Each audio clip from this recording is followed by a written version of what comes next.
Good evening, truth seekers. Welcome to Neil Oliver Live on GB News TV and on the radio. As WikiLeaks founder Julian Assange fights extradition to the United States of America in what's been called the most important press freedom case in the world, I'll be joined by his lawyer, Jennifer Robinson. I'll then be joined by friend of the show, Jasmine Birtles, who has been outside the court showing her support in defence of Assange and the freedom of the press. And finally, I'll be joined by Dr. John Campbell to look at whether white fibrous clots, which are being found by coroners, are actually an indication that we may be facing a new disease in this country. All of that in the company of my panellist, friend, presenter, commentator, Tonia Buxton. But first, an update on the latest news from Tatiana Sanchez.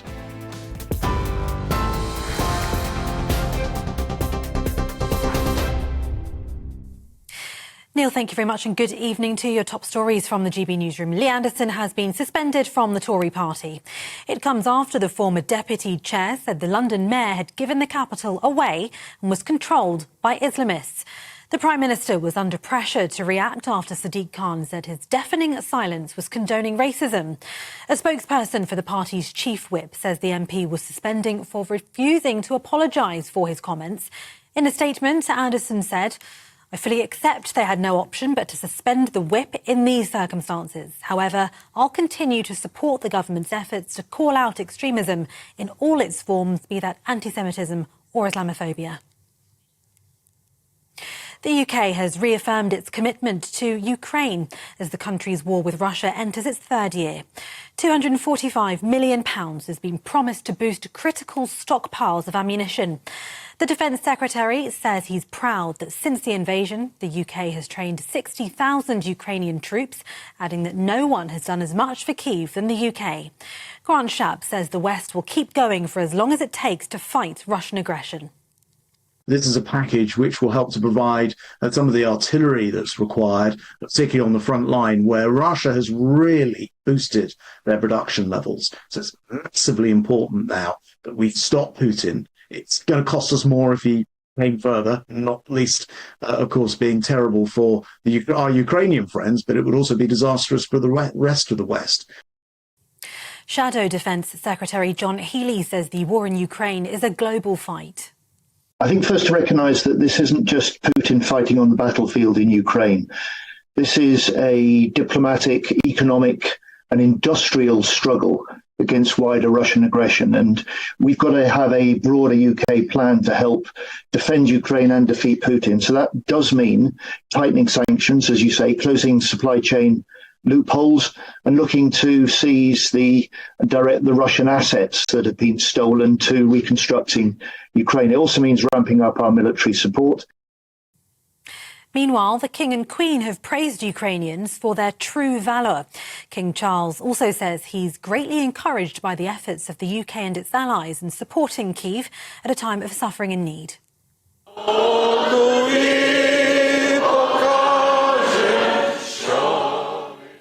The monarch was paying his respects at a Ukrainian cathedral in central London, where crowds later gathered to show their support for the country and its people. Commemorations began with an interfaith prayer, and similar services have been held across the country. The body of Russian opposition leader Alexei Navalny has been handed over to his mother. He unexpectedly died in prison 9 days ago. His death certificate suggested it was of natural causes. His spokeswoman says it's still not clear whether authorities will allow relatives to hold a funeral the way his family wants and the way he deserves. Junior doctors in England have walked out for the 10th time since March last year over a pay dispute. The British Medical Association has asked for a 35% pay rise, which the government says is unreasonable. More than 1.3 million appointments and operations have already been cancelled or rescheduled since industrial action began. The Health Secretary Victoria Atkins is calling for the strikes to end, saying she wants to see doctors treating patients, not on picket lines. I want for this to be resolved. I've come to these negotiations with nothing but good intentions and a genuine desire to find a reasonable solution for junior doctors, but also importantly for patients and the public and the taxpayer. So I still want to try and achieve that, but I can only do that if the Junior Doctors Committee plays their part. Walking out of negotiations in November was not reasonable. They know that I want to go further in addition to the up to 10.3% that they have already received into their bank accounts. And thousands of cards of support have been sent to King Charles following his cancer diagnosis. The monarch laughed as he read one of them, which had a disgruntled dog on the front, saying, "At least you don't have to wear a cone." Around 7,000 cards have been sent from around the world offering good wishes, with one child writing, "Never give up, be brave, don't push your limits." Others shared their own experiences of cancer, urging the King to stay positive. For the latest stories, you can sign up to GB News Alerts by scanning the QR code on your screen or go to gbnews.com/alerts. Now back to Neil.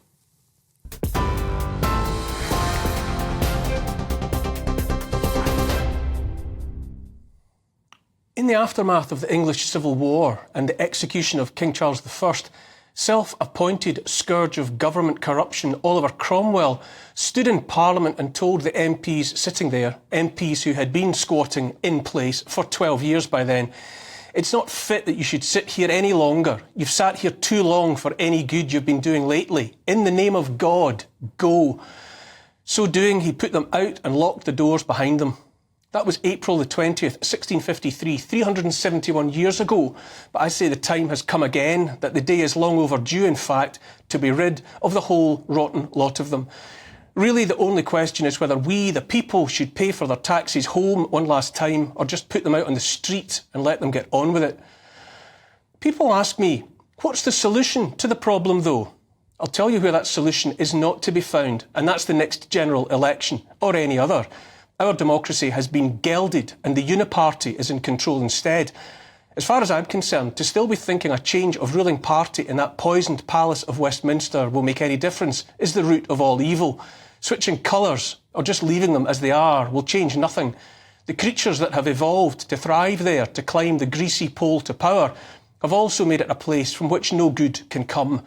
My honest opinion is you can't build anything clean for decent people when your foundation is a muck heap and the Palace of Westminster is stacked to the rafters with, well, muck.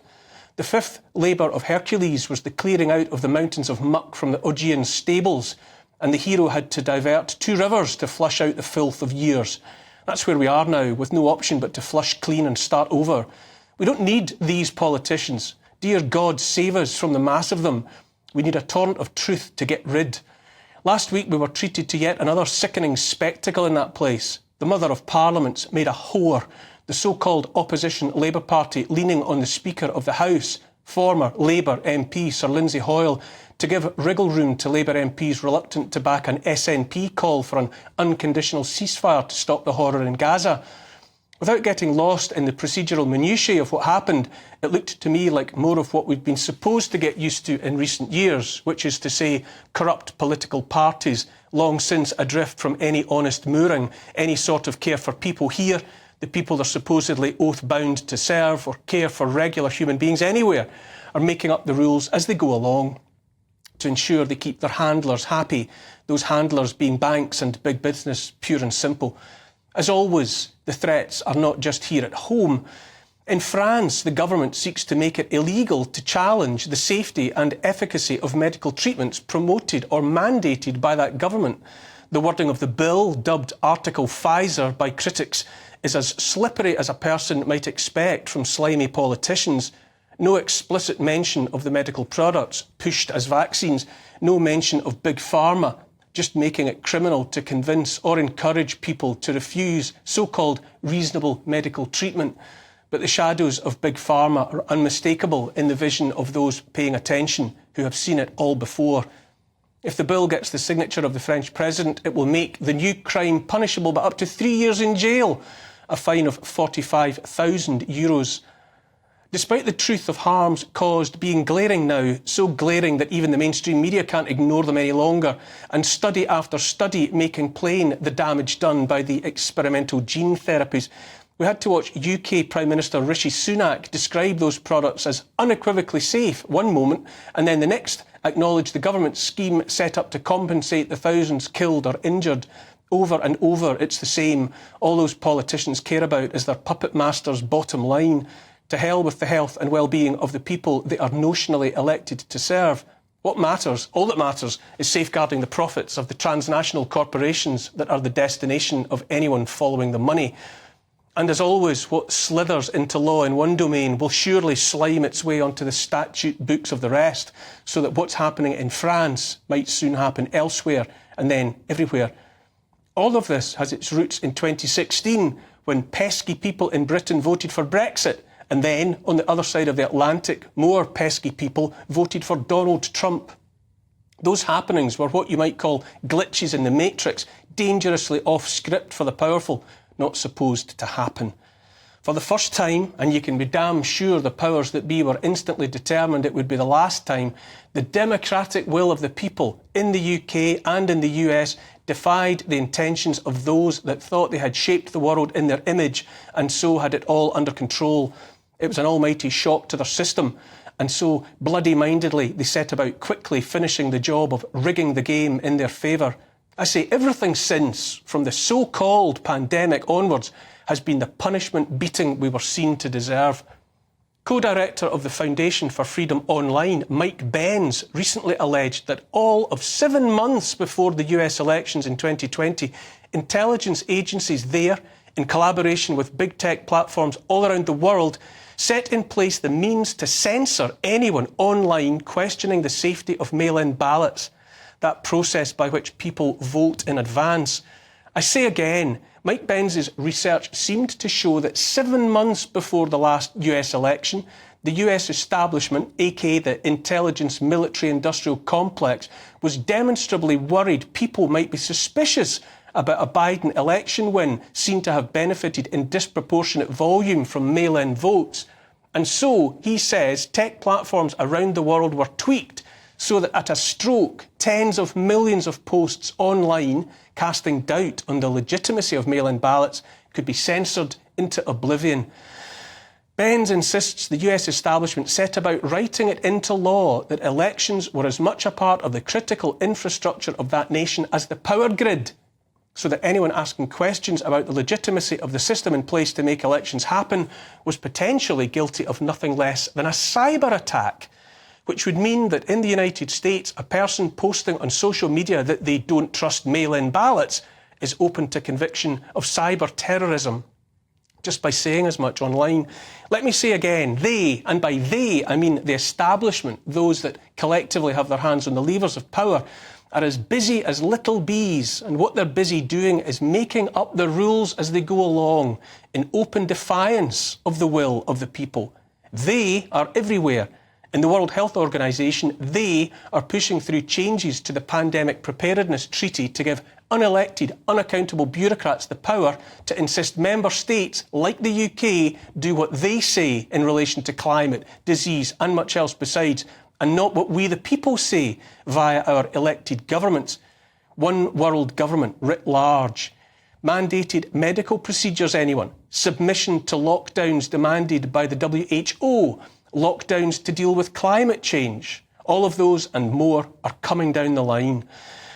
Back in the UK, we got the news this week that the Office for National Statistics, our government's preferred source of official data, has changed how it calculates excess deaths. This is surely interesting, to say the least. For years now, the ONS figures for excess deaths, which is to say the number of people dropping dead every day when they were not expected to, when all indications were that they were fit and well, have been alarmingly high, or at least alarming to anyone who doesn't have their eyes shut, fingers in their ears while saying la la la as loud as their lungs will let them. And for the vast majority of MPs in that toxic hellhole of Westminster, that does indeed mean you. Month after month and year after year since 2021, thousands more people have been dying every month, the young and fit, the otherwise healthy middle-aged, the fit and active elderly, than should have. Up until now, the ONS figures have made that brutally plain. And yet, for reasons that make sense to the ONS, and by extension the establishment, The means by which those totals are tallied, the way that has served us for decades, has all at once been changed, and completely. Dr. John Campbell, who will be a guest later in the show, looked at the fresh figures this week. He showed how in week 21 of September 2023, by the current method, 1,066 people died when not expected to, while by the new method, the excess death toll changed to just 662. That for week 24 of last year, the old method made it 1,172 deaths in excess of expectations, while under the new means, it falls to 645. And that while the old method found that in week 32, 427 more people than expected dropped dead, under the new technique we learned that 89 people fewer than might have been expected actually died. Let us imagine how comforting this new method is for those willfully deaf and blind MPs. No more do they have to be pestered by an MP like Andrew Bridgen calling for debates and investigations into excess deaths. Now they can say the ONS data shows there's nothing at all to be worried about. Make no mistake, despite the way the ONS data now makes the figures appear, all of the dead people are still dead, every single one of them. It's just that under the new counting regime, their deaths are no longer deemed excessive. I'd like to be able to explain the changes to the way the deaths are being counted, but here's the relevant page on the ONS website, and I'll confess that the unpicking of that kind of maths is as distant from me as truth is distant from the Palace of Westminster. Here's the thing, the system here and the related systems around the West have been made rotten by a self-described elite that has held on to power too long. The very notion of democracy, that the people hold the power, has been targeted by that self-described elite as the fundamental threat to their authority, and so it's been carefully and deliberately dismantled right under our noses. Will of the people be damned? Now the system is rigged so that our will matters not a jot. If we the people are to regain control, and before any votes in any election might make a difference, we must clear the muck from the stables. To those in Westminster, I refer them all once more to the fabled words of Oliver Cromwell.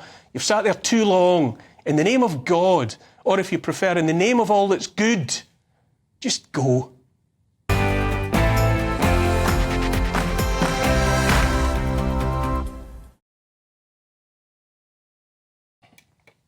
I'm joined now by friend of the show, Tonia Buxton, commentator, author. Tonia, are they making the rules up as they go along? Absolutely. And what you said, just go. Just go. We are sick of them. We're sick of the corruption. We're sick of the way that they twist the truth. Exactly what's happening now. Constant twisting of the truth to the point that we're all hopeless. We feel hopeless, but we can't allow that to carry on, because if we do, then there will be no change. In one way, I think they're succeeding. They, in plain sight, lie to us, twist the rules, tell untruths, lie, and convince us that we're going mad. We know that they convinced us during lockdown when so many of us were screaming, this is going to hurt the children, this is going to hurt so many people. They made us feel like we were the bad guys, we were trying to kill our grandmothers. Well, it was just plain to see that if you lock people in houses all this time, children can't mix with other children, this is what's going to happen. So much of it is lies. They made us feel that we have no choice, that there's nothing we can do, but there is. And now this week or thereabouts, there's a new study has come out, the biggest yet conducted. I think it's 100 million people in 8 countries. And lo and behold, the conclusion has been drawn that the products pushed as vaccines caused deaths and harm. Mm-hmm. And suddenly, a lot of the same people that were in the business of shaming and silencing and censoring so-called anti-vaxxers, who were just people with questions, are now out there in the same space, suddenly asking questions. It's sickening. It's so sickening. And when you question these people, in particular the journalists, because where were the journalists?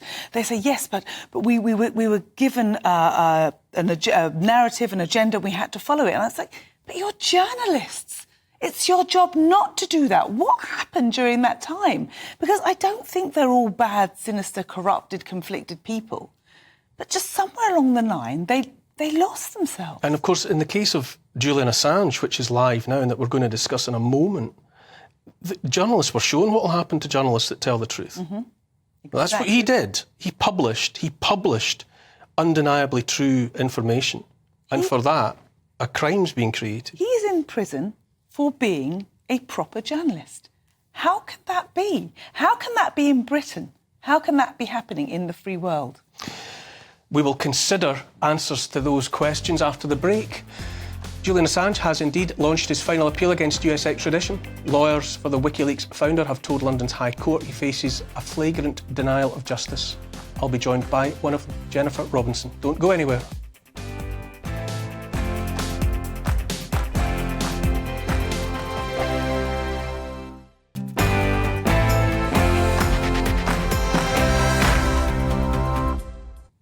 Welcome back. The US government says Julian Assange created a grave and imminent risk to agents overseas when his WikiLeaks website published classified US documents. They argue he went a considerable way beyond the role of a journalist in gathering information. Assange's supporters say he's a hero who's been persecuted for exposing US wrongdoing. I'm joined by his lawyer, Jennifer Robinson, to examine the case further. Thank you so much for being here, Jennifer. Are we witnessing, right before our eyes, the creation of a new crime, which is a publisher publishing the truth? Well, that's exactly what Julian Assange is being prosecuted for. We're seeing it's the first time in history the US is using the Espionage Act against a publisher. And even the New York Times and the Washington Post, mainstream media organisations, are saying this is criminalising public interest journalistic practices that we engage in all the time. So that's what he's being prosecuted for. Journalism. One of many things that leaps out right away is if he as a publisher is guilty of something by dint of having published, what about all of the mainstream publishers just in this country, the mainstream titles who also published that information? Are they next in line for extradition? I think it's naive to think that this precedent won't be used against the rest of the media. Julian is being prosecuted for engaging in journalistic activity. We talk about the New York Times problem. You cannot distinguish between what Julian Assange does and what the rest of the media does. And when you've got a president like President Trump calling the media the enemy of the people, it's not enough to say that, well, he's something different to the mainstream media. This will apply to them. This indictment is absolutely criminalising journalism. Can you work within for us the extradition treaty? Because as I understand it as a layperson, where there's the threat of death, you're not supposed to be extradited. And where it's on political motivation, you're not supposed to be extradited. That's right. And yet that feels like, to a layperson, what is happening to Julian Assange. That's exactly right. The US-UK treaty prohibits being extradited for a political offence. Espionage is the typical political offence. So the very basis for any extradition request from the United States prohibits the kind of request they've made. And so we say it's unlawful. He should not be extradited. The other very concerning aspect of this case is that the facts on the indictment, as charged, could, once he's extradited to the United States, form the basis of new charges that could attract the death penalty, aiding the enemy, for example, or conspiracy to aid the enemy, which is a provision under the Espionage Act. If he is this should be prohibited. And we heard in court this week judges asking US counsel for the Home Secretary saying, well, if he's extradited, could he face the death penalty? They said yes. And he said, well, is there any protection against it? They said no. And so there has been no assurance from the United States protecting him against that potential exposure to the death penalty. And that is not permitted. Tonia, I said, you heard me say, they're making up the rules as they go along. Now, what Jennifer's saying there sounds just like that. You know, the standing treaty says you can't do this, you can't do that. They say, well, we will. It's the extreme hypocrisy of it all as well. They're saying, when people are arguing against him, they say, well, he caused the death. He could have caused the death of people that were working with the American government, whatever. How many deaths did Biden cause when he pulled the soldiers out of Afghanistan and left all the people that were aiding the American government there then? How many deaths does he cause? Is he going to go to jail for the deaths that he caused? It's the hypocrisy of it all that is unbelievable. But the main thing is that Julian Assange has been in prison, is in prison now, for being a journalist, a proper, true journalist, which we know has died in the free world. So it's of the utmost importance that he needs to be freed now and without any charge at all, because all he did was do his job properly as a journalist telling the truth. What is it? How is Julian Assange? I mean, I know it was reported that he wasn't fit to take part, not even by, remote camera or whatever. This has been going on for such an unimaginably long portion of one man's life, this limbo. He's been under restrictions on his liberty since 2010. He was in the embassy for 7.5 years protecting himself against the risk of US extradition, which is exactly what happened the moment he was dragged out of there by British police. He was served with a US extradition request. And more than 5 years now in a high-security prison. His health has deteriorated significantly over this time, and the accepted medical evidence in the British courts is that if he's extradited to the United States, the oppressive prison conditions he will face, combined with his depressive illness, his autistic diagnosis, will cause his suicide. So when you hear his wife say this is a matter of life or death, if he's extradited, the prison conditions he could face could result in his death. And so when you're sitting in Belmarsh prison in isolation, as he is, staring down the prospect of extradition to those conditions, it has a serious toll on your mental and physical health. And where are we now as a Western culture with rule of law, with notions like habeas corpus, the idea that you are not to be destroyed or in any way ruined or stripped of your life and property until you've faced a jury of your peers, and cruel, unusual punishments and prohibitions against those. And yet, as a civilization, we're watching in real time, round the clock, that very thing happening to one publisher. That's all he is. He's a publisher. He's a publisher who's won journalism awards the world over and been nominated for the Nobel Peace Prize for the very same publications for which the US want to put him in prison for the rest of his life. Face 175 years in prison. But it's not just the breakdown, it's the breakdown of the rule of law. We ran a number of abusive process arguments in this case. So I have been spied on. The rest of Julian's legal team has been spied on. Legally privileged material has been seized. His medical appointments have been spied on. The CIA plotted to kidnap and kill him. You can't make up what has happened in this case, and yet it continues. We saw earlier Espionage Act prosecutions under the Nixon administration thrown out for far less abusive process than this, and yet in this era, under a Biden administration, this prosecution continues despite these incredible incursions on civil liberties and indeed legal privilege. Tonia, what does this say to you about our blessed British judicial system? What faith do you have? None at all. And look at our system and look at what we're saying about Russia at the moment. Are we not exactly the same now then? If somebody's died, if he gets extradited, and even if he doesn't, he's in Belmarsh top security prison just for being a journalist. It's unbelievable that this is happening in today's age. I mean, I don't understand why people aren't protesting more. I don't understand why the media isn't protesting more. What's happened to our soul? What's happened to the fact that what's right must be right? What's going on in the world? You're right to ask questions about the protest and the safety of our souls, but we have to go into a break at the moment. But Jennifer, you're going to stay, and we're going to continue this discussion with Jasmine Birtles, who'll be familiar to viewers of the show, and who has been taking part in the protest. What does it all mean for the freedom of the press? You're watching Neil Oliver live on GB News.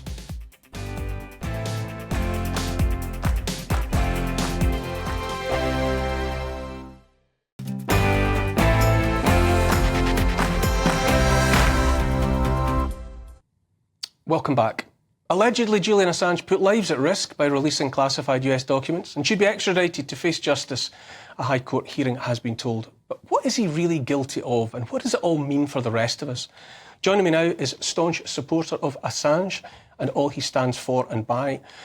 So much so that she's been outside the Royal Courts of Justice this week. Jasmine Birtles, familiar face for anyone familiar with this show. I suppose I've got to ask you what that was like, what you saw and what it was that you were a part of. Well, there were a good number of people considering the weather. It was really cold, windy, wet, but there were a lot of people standing there with their umbrellas, really, firmly supporting Julian Assange. There were quite a lot of speakers. We had people who were journalists. We had people from the National Union of Journalists. We had people who were speaking about all sorts of human rights. It was a whole sort of human rights event, really, and people were coming and going. So it was active, yeah. We've seen in other contexts the very nature, the very behaviour of protesting vilified in this country. Very much so. What does that tell us? Well, it's very worrying. The idea, the very idea that our government could suggest that peaceful protest should not be allowed is a total blow to democracy. And I'm pleased to see that on both sides of the fence, right and left, so-called left and right, there have been complaints about this. So it's gone a bit quiet, but I was very concerned when there were these suggestions that we might not be allowed to peacefully protest. And I think it's worthwhile have you been a lifelong protester about issues? Do you know, I haven't. I protested against the Iraq War. You know, that was a huge one, and I remember being furious 4 years afterwards that it did nothing. You know, Blair went on with what he was doing, but then nothing until 2020, and then I was protesting every single month. I was out there angry against lockdown, against enforced vaccinations, against all the surveillance and authoritarianism that has crept or really been imposed on us in the last 4 years. I'm totally against it, and I will continue. And I do think that it actually does make a difference. I think that when you have a lot of people, obviously the more the merrier, really, but when you do have people actually out on the streets, even though it may not be covered by mainstream media, and ours weren't for 4 years pretty much, they weren't covered, the powers that be know that it's there. They've got the helicopters going. They know that there's a significant body of people that are willing to get off their sofas and actually go outside and complain and shout. It is noticed, I think. Jennifer, from obviously you're at the eye of the storm, how much does it matter to see when you turn up of a morning and there are people there who are, standing in defence of freedom? I think it makes a huge difference. It sends a strong signal to the government and even to the court that people care about these issues. And certainly it's wonderful for Julian to see that kind of support out in the street for him. And frankly, I hadn't seen a protest like that outside court before, what we saw this week for Julian, and it was really heartening to see that kind of support out on the street. So one of the problems with Julian's case, I think, is it's been going on for so long. A lot of people who are actually quite awake, very interested in democracy, etc., they've forgotten what it's about. They have a vague idea that he's somewhere, he's in prison. You know, a lot of people are like, oh, is he still with the Ecuadorian place? And a lot of people have forgotten what the issue was, and they have to be reminded. And so I think that's a bit of an issue really at the moment, but they don't know. Jennifer, how much was made of the fact that as the US was challenged about, that they haven't been able to name anyone who was hurt on account of anything that was published? Has that made any kind of dent in any of their armour? Well, I think it's important to point out these are allegations that are made about Julian Assange all the time and about the WikiLeaks publications. On the US's own case and their own affidavit evidence before this court, there is no evidence that anyone was physically harmed as a result of these publications. And the US government case, even in the arguments for the court this week, focused on the potential risk for harm, while completely ignoring the war crimes that were revealed, the thousands of civilians killed in Iraq by the Americans that was revealed by WikiLeaks, the immense US state criminality that was revealed by WikiLeaks. So why are we talking about the capacity for these publications to cause harm when the publications themselves showed the harm caused by the United States? Why are we not talking about that? And that was a key part of our argument this week. And they don't want to, do they? Because really, essentially, the CIA has been embarrassed, massively embarrassed. We've seen now in living colour what the CIA has been doing. And they don't really care. I mean, I'm sure they don't really care about who's been harmed, who hasn't been harmed. The whole thing is their embarrassment, that it's been shown all the wicked things that they have done. And that I think it's revenge. They're out for revenge. It's not justice. It's just revenge. Hence, Mike Pompeo basically wanting to have him murdered, And that's what I think would, I mean, you've said it already, if he goes back to America, that's essentially what will happen. He'll be murdered in some way.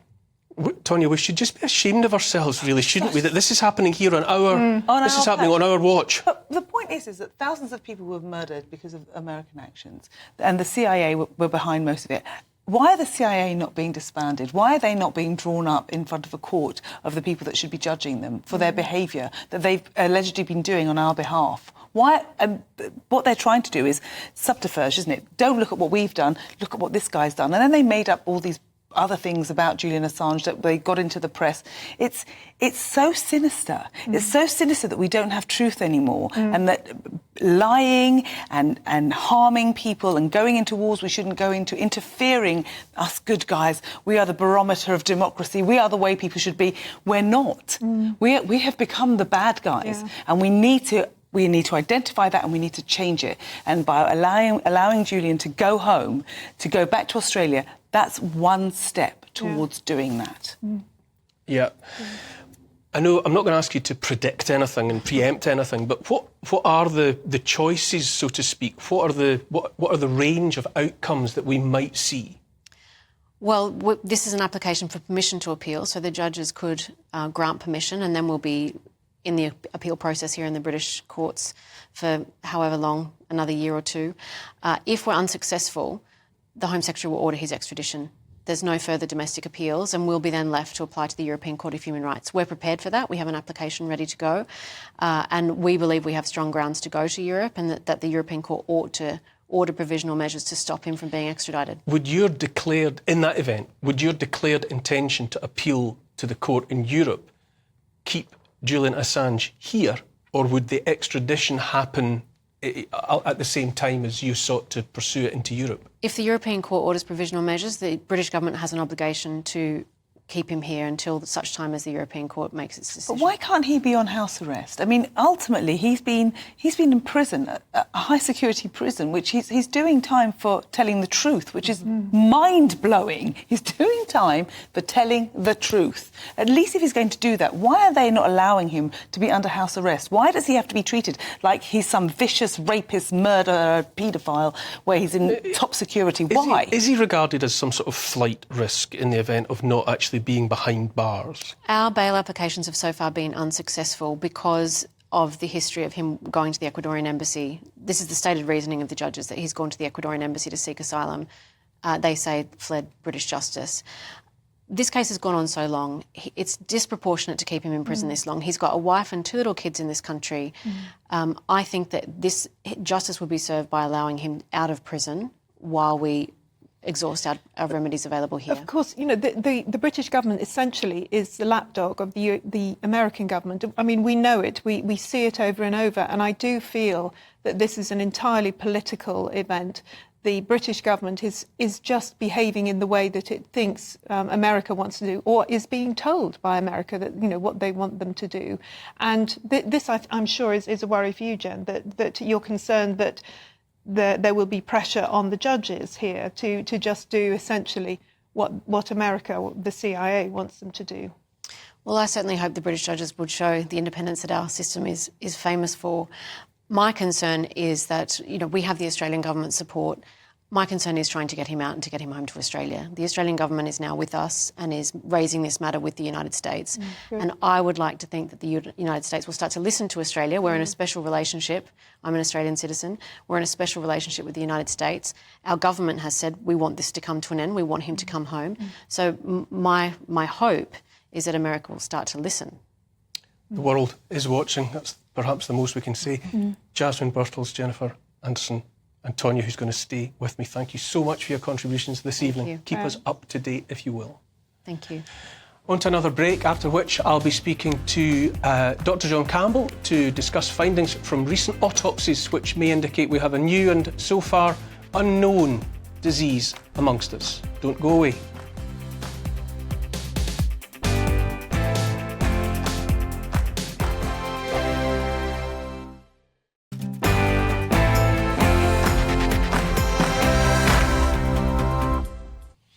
Welcome back. Now, Dr. John Campbell, who's also a familiar face on this show, says the evidence is physical. It exists. You can see it, feel it, put it under a microscope. It's real. He's referring to blood clots being found by coroners, morticians and those who look after the bodies of the dead. Dr. John Campbell joins me now.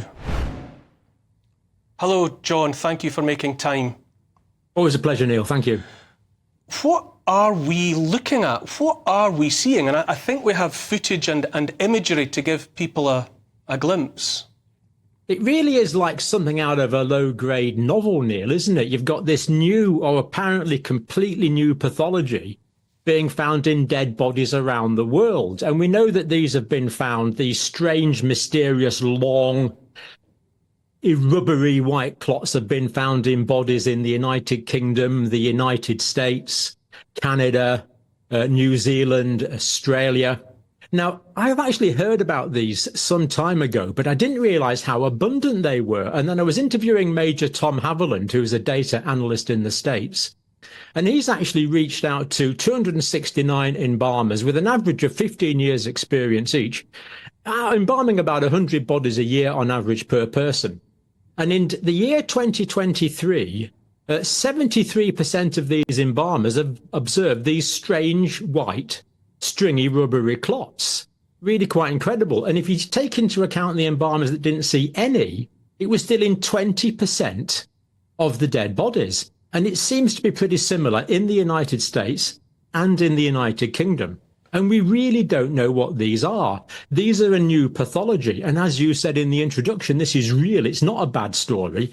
These rubbery clots that can be an inch long or can be up to 30 inches long are there and have been pulled out of the arterial systems and the venous systems of dead bodies. And there's some anecdotal reports of them being pulled out of living bodies by surgeons as well. But we know for sure in about 20% of dead bodies. And these didn't occur prior to 2020. So previously they'd never heard of. In 2020, some people saw very small numbers, but then lots in 2021, 2022, 2023. As someone immersed in the medical world, the medical fraternity, do you get a sense that anyone anywhere is putting serious consideration into all of the possible explanations for where something new has appeared in the last handful of years? Not really. I don't really get that impression, Neil. And in fact, the way that postmortems are done, well, firstly, there's fewer postmortems done in the United Kingdom at the moment, and I believe in the United States. But the way they're done, they take out blocks of organs and don't really analyse the vascular system in that much detail. And one of the undertakers, as we was talking to on this, he'd actually got a body that had been post-mortemed, autopsied, came back into his facility. He was trying to embalm this body because relatives wanted viewings. And as he was looking at the body and he couldn't get the embalming fluid around the body. And he pulled out a 30-inch clot from the femoral artery in the leg. It really is quite incredible. The big question, of course, is when did these clots form? Were they forming or starting to form in the months, weeks, hours before death? Is it a peri-death phenomena? Is it a post-mortem only phenomena? It does appear that there are some cases where these occurred in life. But either way, it doesn't matter. I've talked to about 20 doctors around the world now, including 3 or 4 medical professors, a couple of pathologists and many doctors and physicians and surgeons, and they'd never heard of this. This does appear to be a genuinely new pathology. John, bear with me while I involve Tonia, who's in the studio with me. What do you think, Tonia? You look at a sudden emergence of a new medical phenomenon. Global phenomenon. And what have we done? Would you like to speculate? Well, what have we done differently globally that we haven't done before 2020, 2021? We all know what it is. We all know what it could well be. And yet we are restricted from saying out loud what we truly believe it to be because we don't live in a free world anymore. What's the big thing that we've done different? We all know it. John, how is it? How does it feel to be operating in a world where speculating about things that appear quite obvious is somehow forbidden ground? You know, this is the new reality for the likes of us. It's rather frustrating. I mean, in the 1950s and early 1960s, Austin Bradford Hill and Richard Doll believed that lung cancer might be caused by cigarette smoking. And in 1965, Austin Bradford Hill came out with a set of criteria where we can adjudicate these sort of things. And we have these criteria. We have the pathologists, we have the histologists, we have the cytologists. We could analyse this properly. We could use these Bradford Hill criteria. Is there a correlation? How big is that correlation? Is there consistency between different countries? Are there other possible explanations? Does a particular cause follow a particular cause? Is the effect come after the cause and not the other way around? And this is clearly an effect of something. Is there this temporal correlation? Is there a biological gradient? Are there plausible mechanisms? Is there coherence? Is there experimental evidence? Is there analogy? And potentially, is there reversibility? We know all these things. We could do all these things, work out what the heck is going on here. And it really seems strange that this isn't all over the medical literature as a brand new pathology. Tonia, we do know that, billions of people around the world had in the last few years a new medical product introduced to their bodies. Yes. And yet it would appear from what John's saying that no serious consideration is being made about the emergence of a new symptom, a new post-mortem symptom. Because we are run and governed by Big Pharma. And Big Pharma have a lot of money to make, and they don't want us to actually have this open and honest conversation about what is suddenly appearing in our bodies, in the bodies of our children, the bodies of our parents. And while I have you, John, the new way of calculating excess deaths to which I referred, just a quick answer. How much of a surprise was that for you? Not much of a surprise, Neil. It's good to know that so many fewer people died in 2023 than we thought had. I thought we had a bit of a problem for a minute, so it's all quite a relief. I mean, it just beggars credulity, doesn't it? We don't like the figures. Politicians are being embarrassed. So, hey-ho, you change the way that these deaths are being Running reported. out of time, John. Credulity well and truly troubled. Thank you so much for being with me, if only briefly, John. I'm afraid that's really all it is, all I have time for this week. A big thank you to all of my guests, especially you, Tonia. Thank you for staying with me to the end. But a big thank you to all my guests. Next up, it's the Saturday 5, and I will see you next week on Neil Oliver Live.